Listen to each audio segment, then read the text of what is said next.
हमरो परान जैनी जदि ससुर बागे जान तो हमरो परान जैनी जदि ससुर बागे जान करी फुटानी दीवाना बनैले हमरे पैसा के रिचार्ज करैले करी फुटानी दीवाना बनैले हमरे पैसा के रिचार्ज करैले तैयो काहे छोड़ जाई के जान तो हमरो परान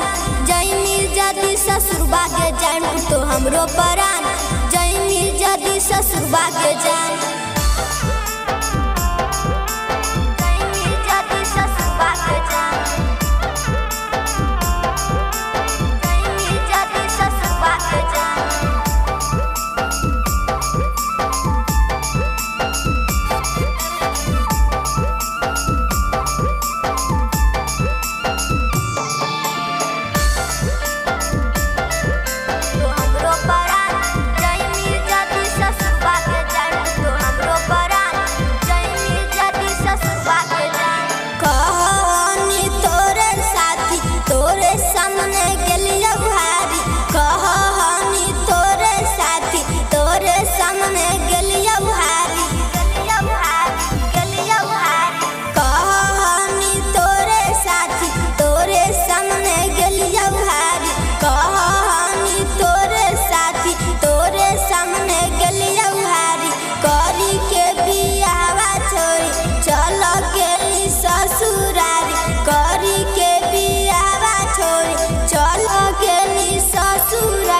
हमरो परान जैनी जदि ससुर बागे जान तो हमरो परान जैनी जदि ससुर बागे जान तो हमरो परान जैनी जदि ससुर बागे जान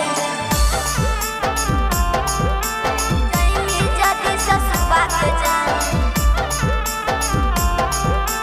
जैनी जदि ससुर बागे जान